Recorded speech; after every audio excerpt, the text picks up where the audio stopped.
Acompanhe agora mais um tema doutrinário do Evangelho de Jesus.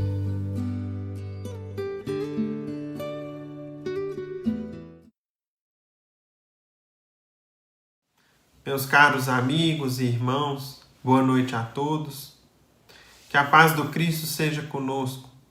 Que possamos todos nessa hora receber as bênçãos do alto, as vibrações constantes de amor, bom ânimo, alegria, que Deus, nosso Pai Criador, sempre nos envia e que muitas vezes nos basta sintonizar para recebermos essas bênçãos generosas e, com isso, mudarmos o nosso dia, a nossa semana, o nosso mês, a nossa vida.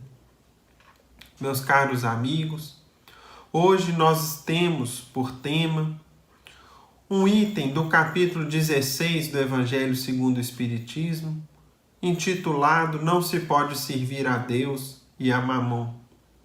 Capítulo no qual nós tratamos, a doutrina espírita nos traz citações evangélicas, comentários de Kardec e instruções dos espíritos, que nos dizem respeito à vida material, à riqueza, aos bens efêmeros, passageiros, que, vez ou outra, nos visitam na existência, em maior ou menor quantidade, de conformidade com o que a gente necessita. Não para satisfazer nossas paixões e anseios materiais, mas de acordo com as necessidades da nossa alma, do nosso espírito. Meus amigos, nesse capítulo 16, repleto de lições valiosas, úteis e que devem ser refletidas por todos nós, hoje nós vamos estudar sobre o emprego da riqueza, em seu item de número 11.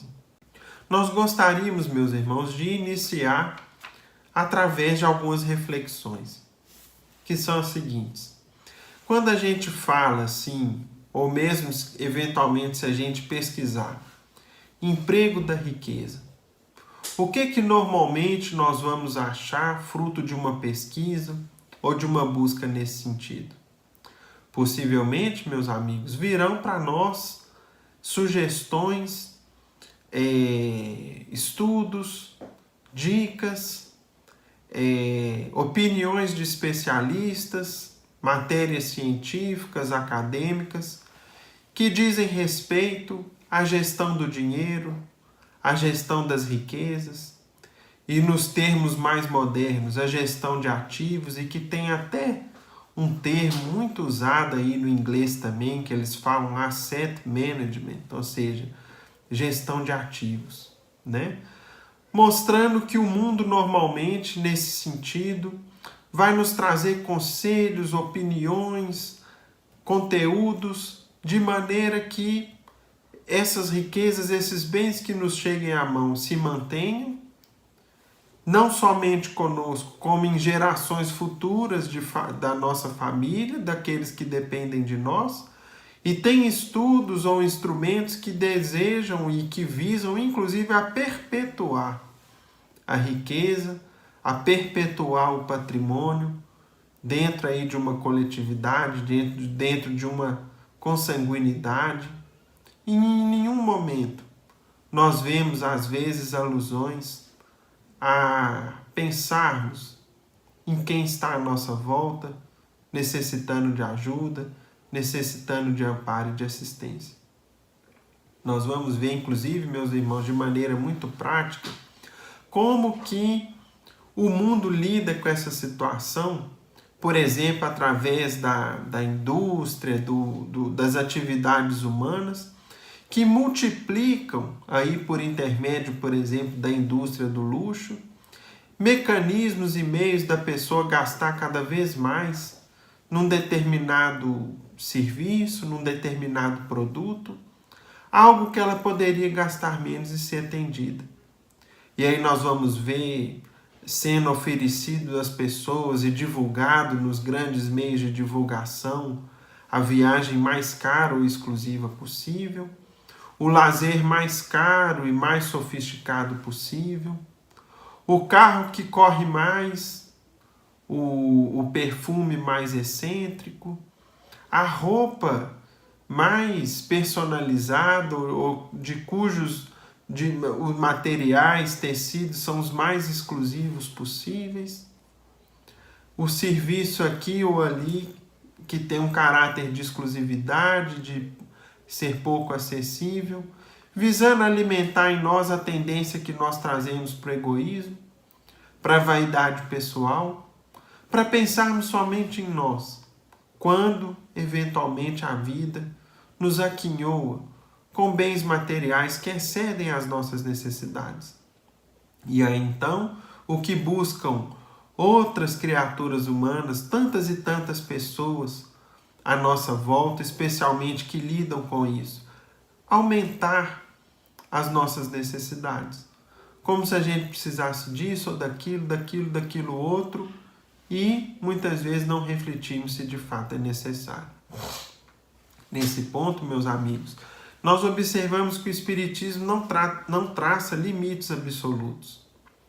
Não existe uma lista daquilo que seria necessário supérfluo, daquilo que poderíamos ou não consumir, daquilo que poderíamos ou não deter provisoriamente, justamente para que a gente faça esse juízo por nós mesmos, para que cada um de nós reflita em sua situação pessoal, para que cada um de nós reflita, olhe à sua volta, especialmente, não os que têm mais, mas aqueles que passam mais dificuldade, os que têm menos.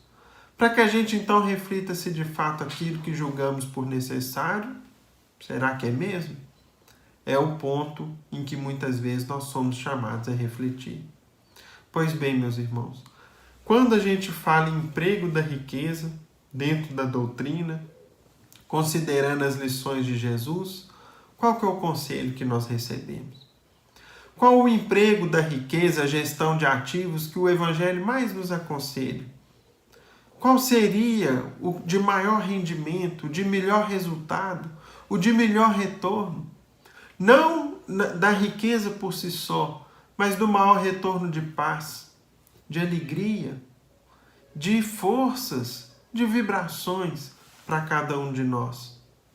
Responde-nos o Evangelho que procurai nessas palavras, amai-vos uns aos outros, a solução do problema. Elas guardam o segredo do bom emprego das riquezas. Aquele que se acha animado do amor ao próximo tem aí toda traçada a sua linha de proceder. Qual é, meus irmãos, para cada um de nós, o valor de um agradecimento sincero quando a gente é capaz de matar a fome de alguém e aquela pessoa sinceramente nos agradece, nos dizendo, Deus te pague? Qual é o valor e o peso para a nossa paz e para a nossa alegria? De quando podemos atenuar o frio de um companheiro, de um irmão nosso em humanidade, e ele então fala ou pensa consigo em seu coração, Deus te ajude, Deus te dê em dobro, que Deus multiplique na sua vida, ampare o seu lar e a sua família. Somente, meus irmãos, aqueles que pensam somente de maneira materialista, egoísta, é que iriam desprezar a força e a vibração contida nessas palavras e nesses sentimentos. Porque eles, muitas vezes, é que nos sustentam, além de nos sustentar, nos amparam em momentos de luta e de necessidade, sem que muitas vezes a gente perceba. Porque, conforme é da lei divina, existe uma lei de ação e reação, onde todo bem que eu faço me retorna, mais cedo ou mais tarde. Não necessariamente da mesma forma, mas ele retorna para cada um de nós. Na caridade está para as riquezas o emprego que mais apraz a Deus. Não nos referimos, é claro, à caridade fria e egoísta, que consiste na criatura espalhar ao seu derredor o supérfluo de uma existência dourada. Referimos-nos à caridade plena de amor, que procura a desgraça, a infelicidade, a fome, a nudez, a falta de abrigo, e a ergue sem a humilhar, sem exigir gratidão, sem divulgar, sem ostentar, sem mostrar isso para outras pessoas, sem cobrar depois do beneficiado qualquer tipo de retorno, de reconhecimento, de palavras, de atitudes. Dá e esquece. Ajuda e passa. Rico, dá do que te sobra. Faze mais, dá um pouco do que te é necessário, porquanto de que necessitas ainda é supérfluo. Mas dá com sabedoria. Não repilas o que se queixa com receio de que te engane. Vai às origens do mal. Alivia primeiro, em seguida informa-te, e vê se o trabalho, os conselhos, mesmo a afeição, não serão mais eficazes do que a tua esmola, do que a tua ajuda. Difunde em torno de ti, com os socorros materiais, o amor de Deus, o amor ao trabalho, o amor ao próximo. Então, meus irmãos, nós observamos que o Evangelho nos deixa isso de forma muito clara. E mesmo que a gente pense assim, mas eu não me encontro na condição de riqueza, né? Os meus ganhos materiais são suficientes para que eu sustente a minha família. Mas será que de fato não há nada ao nosso alcance que a gente possa fazer? Será que a gente seria assim tão limitado a ponto de não poder dividir nada? Nem mesmo o pão que nos sobra? Nem mesmo o alimento, que às vezes guardamos e quando assustamos passa de uma validade, por exemplo, e a gente é obrigado a jogar fora para não comer algo contaminado? Quantos pares de sapatos, de calçados dispomos ao nosso serviço, para o nosso uso, considerando que nós possuímos, por exemplo, um par de pés somente? Será que toda aquela quantidade nos é necessária? E as roupas que trazemos conosco? Possivelmente também elas teriam grande papel, grande ajuda àqueles que precisam e que não têm. E assim, meus irmãos, o Evangelho sempre nos mostra que, mesmo que em caráter absoluto não nos julguemos, por enquanto, na condição de pessoas ricas, em caráter relativo sempre tem alguém mais necessitado do que nós e, portanto, sempre tem alguma ajuda que a gente é capaz de oferecer, que a gente é capaz de ofertar. E outra, às vezes, a vida varia muito nesse aspecto ao longo da existência de cada um de nós. Tem mesmo ditados antigos que falam que a vida é como se fosse uma grande roda gigante, que uma hora a gente está embaixo, outra hora está em cima e vice-versa. Ou seja, assim, nós somos às vezes preparados por meio de lições como essas para um futuro no qual às vezes um pouco mais de abundância material vai nos testar até que ponto assimilamos, sentimos e vamos colocar em prática lições como a que nos pede a caridade. Não adianta, meus irmãos, juntarmos, amealharmos somente em nosso benefício. Nós não podemos nos esquecer de quando Jesus, por exemplo, lá no Evangelho de Lucas, contou a seguinte parábola. Havia um rico homem cujas terras tinham produzido extraordinariamente e que pensava consigo mesmo assim: que hei de fazer, pois já não tenho lugar onde possa guardar tudo o que vou colher? Aqui está o que farei. Demolirei os meus celeiros e construirei outros maiores, onde porei toda a minha colheita e todos os meus bens. E direi à minha alma, tens de reserva muitos bens para longos anos. Repousa, come, bebe, goza, aproveita. Mas Deus ao mesmo tempo disse ao homem: que insensato és!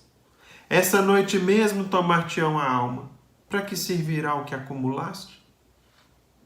É o que acontece àquele que acumula tesouros para si próprio e que não é rico diante de Deus. Ou seja, meus irmãos, a nossa vida não depende dos bens que possuímos. Todas as dádivas de caráter material, mesmo que nos cheguem por intermédio do trabalho e do esforço digno, são concessões provisórias de Deus, que podem a qualquer momento fugir de nossas mãos. e que, mesmo na posse delas, a nossa paz, a nossa alegria e mesmo a nossa existência física não estão ligadas a termos ou não esses bens conosco. Quantas e quantas situações vemos de criaturas que tinham às vezes fortunas, mas não puderam se furtar a um acidente, não puderam se furtar a uma enfermidade que chegou sorrateira e retirou-lhe as possibilidades físicas, eventualmente até a própria vida. Enfim, a vida é repleta desses quadros e eles acontecem à nossa volta constantemente, para que a gente sempre pense em torno disso. Há uma página, meus irmãos, de Irmão X, intitulada Caridade, no livro Lázaro Redivivo, onde em um dos trechos dessa página, nós não vamos lê-la na íntegra, mas somente separamos aqui um trecho, Irmão X comenta assim conosco: desde tempos imemoriais, abusa-se do conceito de virtude na prática de inomináveis desvarios. Os imperadores romanos, por exemplo, determinavam o suplício dos cristãos em nome da caridade política. E ainda hoje, em nome dela, em todos os países, por vezes, surgem medidas que clamam aos céus. É por isso que a caridade, antes de tudo, pede compreensão. Não basta entregar os haveres ao primeiro mendigo que surge à porta, para significar a posse da virtude sublime. É preciso entender-lhe a necessidade e ampará-lo com amor. Desembaraçar-se dos aflitos, oferecendo-lhes o supérfluo, é livrar-se dos necessitados, de maneira elegante, com absoluta ausência de iluminação espiritual. A caridade é muito maior que a esmola. Ser caridoso é ser profundamente humano, e aquele que nega entendimento ao próximo pode inverter consideráveis fortunas ao campo de assistência social, transformar-se em benfeitor de famintos, mas terá de iniciar, na primeira oportunidade, o aprendizado do amor cristão para ser efetivamente útil. Então, meus irmãos, a gente observa, por exemplo, aqui Irmão X, nos dizendo que o simples ato de dar, de doar, pode não significar a caridade, conforme muitas pessoas entendem. Ou seja, se nós não colocarmos amor, compreensão, entendimento nas dádivas ou naquilo que de material a gente pode proporcionar a quem está à nossa volta, o seu efeito é nulo. Ou, do contrário, pode até mesmo ter efeito negativo para nós. Em que situação? Quando a pessoa assim o faz para ostentar uma virtude que ainda não possui, para alimentar a sua vaidade pessoal. Nesse sentido, tudo aquilo que faz nada mais é do que a manutenção da vaidade, do orgulho pessoal, de uma falsa visão de bondade, de beneficência, de caridade, quando na verdade o que a pessoa está fazendo nesse caso é angariar para si antipatias dos beneficiados, ou seja, o efeito é nulo e às vezes até mais maléfico do que benéfico para a pessoa. Ainda em relação a esse ponto, certa feita foi perguntado o seguinte para o Chico. Nós também vamos ler aqui uma parte da opinião e da resposta do Chico quando ele foi abordado sobre justiça social. Você não acha que lutar pela implantação definitiva da justiça social entre todos os homens, pleitear de maneira intransigente em defesa dos direitos humanos em todos os quadrantes da Terra, não seria muito mais importante do que a simples dádiva de esmolas, que muitas vezes não passam de migalhas que caem das mesas fartas dos comensais da vida? E o Chico respondeu: estimaria mais se você dissesse com seu nobre discernimento trabalhar pela implantação definitiva da justiça social entre todos os homens. Porque o verbo lutar Em muitos casos, significaria agitar ou conflitar. Ou seja, meus irmãos, nós não podemos nos utilizar da violência, da imposição, de nenhum meio impróprio, contrário ao cristianismo, para esse fim. Nesse caso, os fins não justificam os meios. E, portanto, o uso da violência e da força para implantar a justiça social, conforme a pergunta do entrevistador ao Chico, não se justifica. E sim trabalharmos por uma justiça social.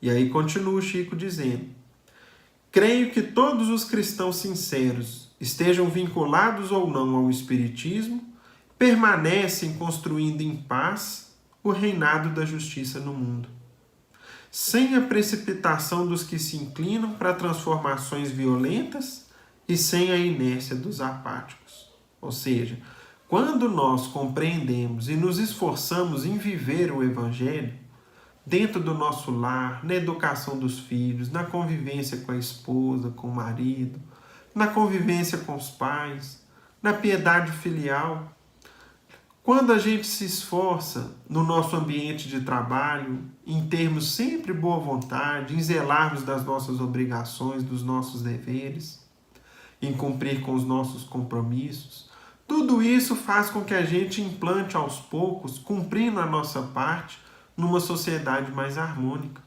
mais justa, mais pacífica, desde que os nossos deveres sejam observados e que a gente se esforce em cumpri-los fielmente, da melhor forma possível e, se possível, ir além dos deveres, dando algo mais que o cristianismo nos pede, em todas as circunstâncias da vida.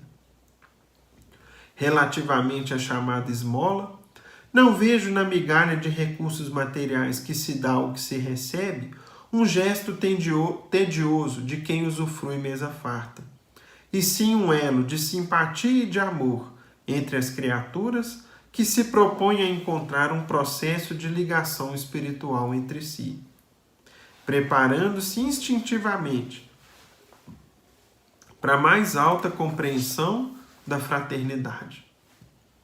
E aí, meus irmãos, a gente pensa o seguinte: quem de nós que aproveita a oportunidade quando alguém nos pede um trocadinho, quando alguém nos pede um pão, um alimento, nos pede alguma ajuda? Quem de nós aproveita esse ensejo para cativar aquele que nos pede, para nos aproximarmos dele, para fazer com que isso seja algo, um elo de simpatia e de amor que criamos com aquela pessoa, ao invés de termos naquela situação um incômodo, uma molação, algo que nos chateia, que nos incomoda? Nem todos, aliás, talvez poucos, reflitam em torno disso, de que nós deveríamos nos aproveitar desses instantes para construirmos pontes na sociedade, eliminando o sentimento da revolta nos corações de muitos, eliminando, meus irmãos, a tentação ao furto que muitos poderiam ter diante da situação aflitiva de fome ou de desespero de si mesmo ou de seus familiares, de seus filhinhos. Nós deveríamos nos aproveitar dessas circunstâncias para conhecermos um pouco mais da realidade da vida daquela pessoa.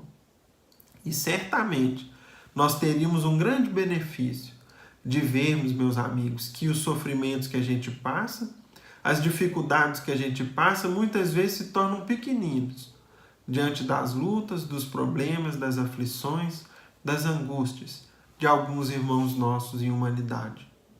Sempre tem alguém que sofre mais que a gente, sempre. Qualquer pessoa, se fizer um exercício, vai procurar situações onde o sofrimento é mais acerbo, é mais intenso, em todas as épocas da nossa existência.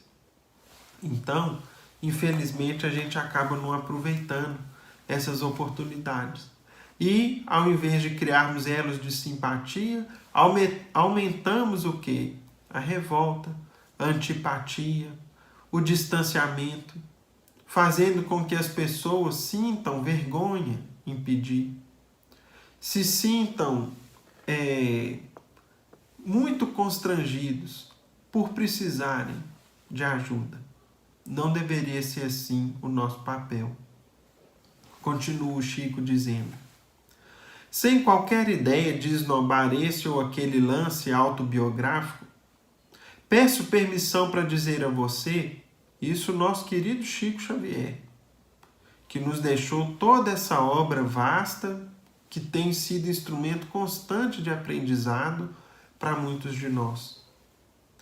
Peço permissão para dizer a você que quando fiquei órfão de mãe, aos 5 janeiros de idade, ou seja, quando tinha 5 aninhos, à distância de meu pai enquanto permaneceu viúvo, aprendi a agradecer às pessoas de coração generoso que me davam um pão ou um prato de alimento ao longo do dia, porque quantos me prestaram esse benefício se fizeram para mim benfeitores, que me livraram da tentação do furto, e assim como me sentia feliz em receber essas dádivas para minha própria sobrevivência,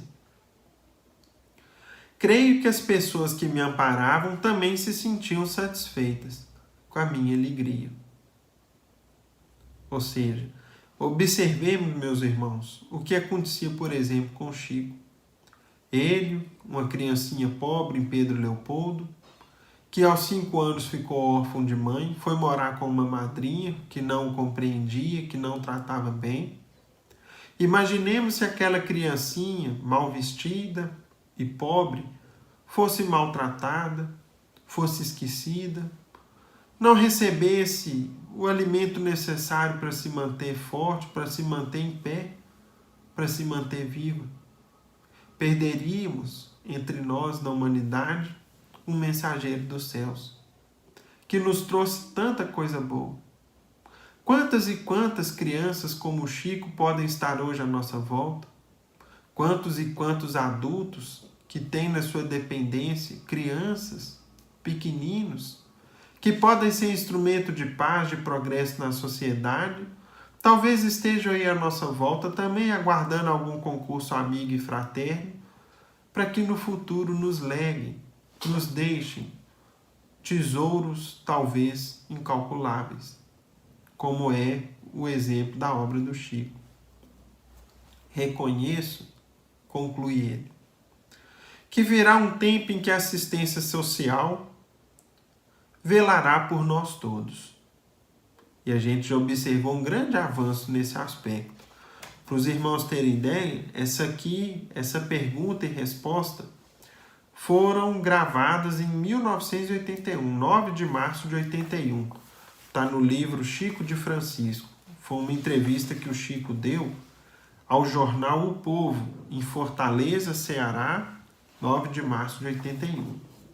O que é o avanço da assistência social de 1981 para cá, especialmente no nosso país?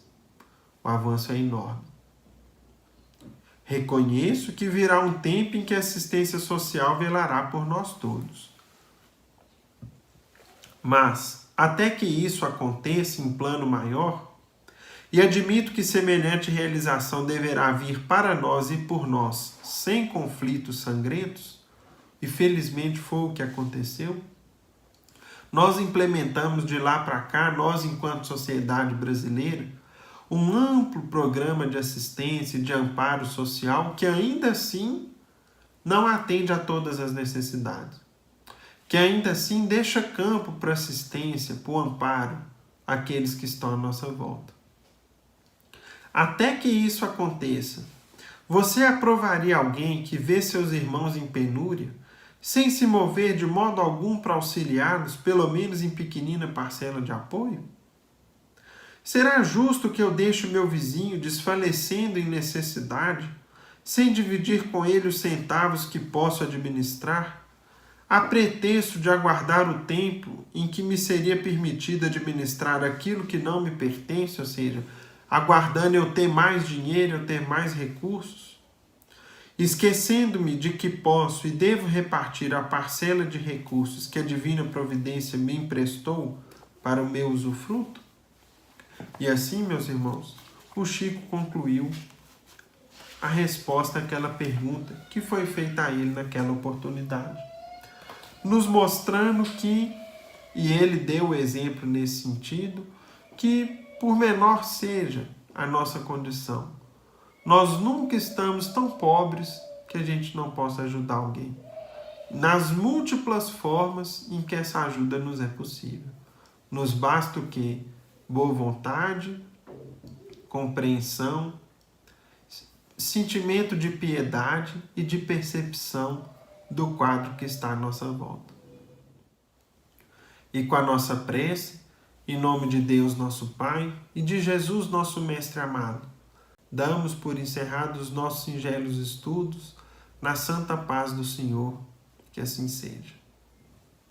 Fiquem com Deus, meus amigos. Até a próxima.